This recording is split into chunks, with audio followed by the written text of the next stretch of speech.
Hey all, so today I want to talk a little bit about the secondary call to action. We've talked a few times about a primary call to action, the buy now, book a call, let's get started, all that. And while you want to make sure that you have that primary call to action to let them know exactly what it is that you want them to do, we also want to think through a secondary call to action, a way that they can explore more and you take them on a journey so that they're ready to buy when they get to your page and when they've explored a little bit more as they've been looking at some touch points. So what are some examples of a secondary call to action? Well, I'm glad you asked. What I'm gonna do is I'm gonna walk through two great websites that you're probably gonna know to some extent and show you their secondary call to actions and how you can implement that in your website. So let's check these two websites, Zoom and Hotjar, and how you can implement a secondary call to action in your website as well.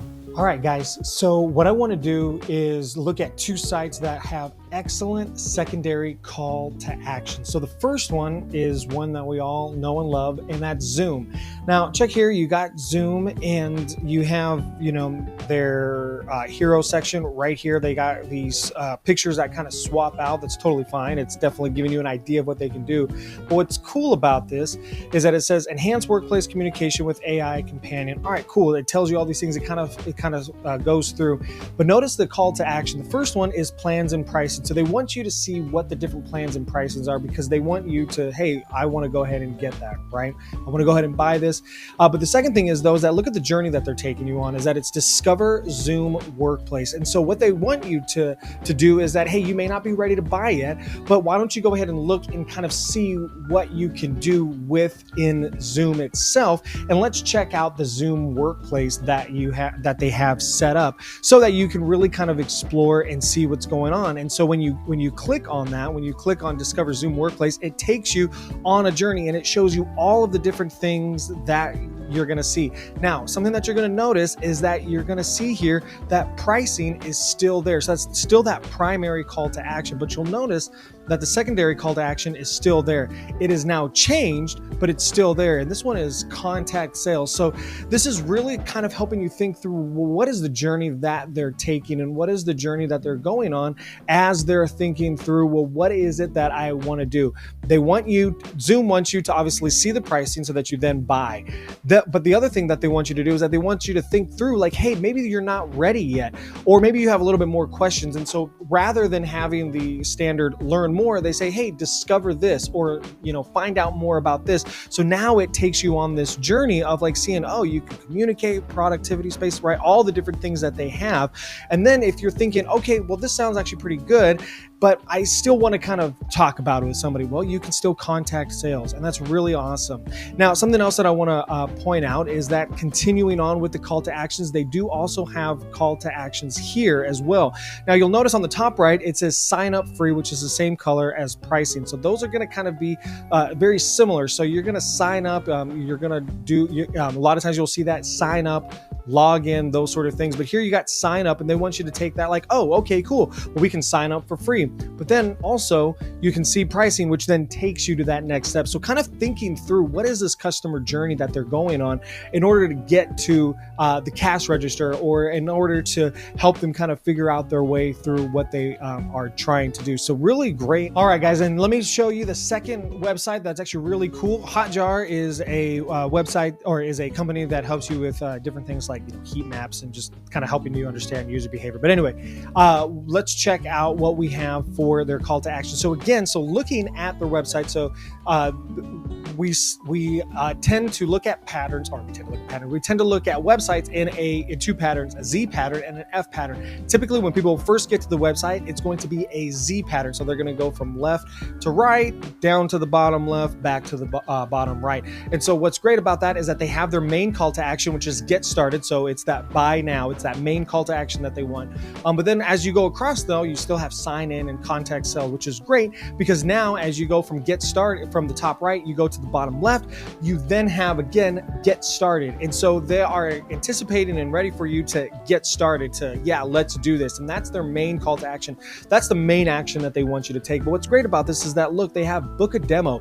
And what's great about this secondary call to action is that, like all call to actions, you want to make sure that you have a active, not a passive call to action. So we don't want necessarily learn more or, hey, let's look at this. No, it's an active call to action. It is a book a demo, contact sales, let's get started, that sort of thing. And so they are anticipating this customer journey of, hey, they may not be ready to buy yet, just like Zoom, but let's go ahead and let's discover, let's book a demo so that now you can get on a call with somebody and they can walk you through that product more. And that's a great idea for a secondary call to action. Again, you want to think through, how can I have a secondary call to action? How can I take my clients, my visitors, my prospects, how can I take them on a journey to discover more about the product that I sell, the service that I offer, whatever it is that you're doing on your website, so that they are ready to let's get started. So think through that customer journey of book a demo, of contact sales, of find out more about this particular thing,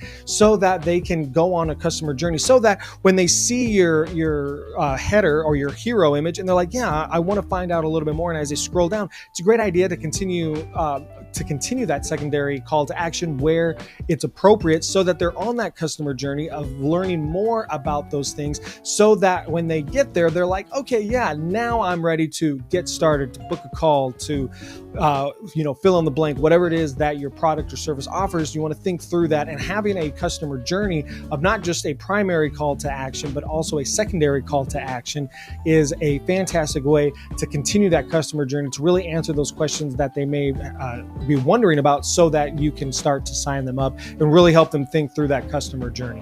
I hope that those videos were helpful for you and helped you also think through, how can I implement a secondary call to action on my website? And it is important that not only that you have a primary call to action to let them know exactly what it is that you want them to do. So you want to show them the cash register, but you also want to help take them on that customer journey to think through, hey, if I was a client, if I was a prospect, a visitor coming to my website, what are the things that I would want to know in order to be able to buy the product or in order to book a call? And one of the best ways to do that is to think back on your current clients or your past clients and think through, well, what is it that they wanted to know, and what is it that push them over the edge, if you will, that push them to click let's get started, to book a call. And you want to think through that, and you want to take them on that customer journey. Another great way that you can have a secondary call to action or take them on a customer journey and have another touch point is by having what's called a lead magnet. You can check out one of my other videos where I go a little bit more into depth, a high level overview of what a lead magnet is and how you can implement that. So again, we want to make sure that not only are we answering the 3 questions on our website, but we want to make sure that we're having a primary call to action. We want to let them know where that cash register is, but we also want to make sure that we are also taking them on a journey. So think of this journey sort of like when you're at the mall, or when you're at IKEA, or you're at Target, Walmart, wherever, and you're walking through the aisles, getting to where you want to go. There is a reason that Walmart puts, in any grocery store, puts the milk in the bag. It's not because it's easy to put it there and the walls there and it's easy for them to know. The reason they do that is because, surprise, surprise, they want you to walk through the other lanes to get there so that you start buying other things. Now, while we're not necessarily trying to trick them or manipulate them, the idea is that we want to take them on a journey so that they understand exactly all these different touch points along the way of what you do, of how it benefits them, the results that they're going to get, and then they're like, yeah, that's what I want.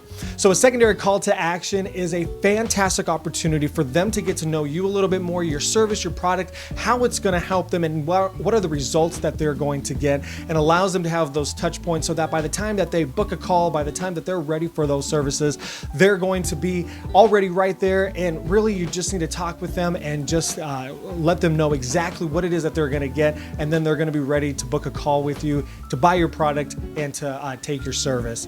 I hope that this was helpful for you today. Check out my other videos that I mentioned. Check out the description in the video for the links to those videos and for my website and all those.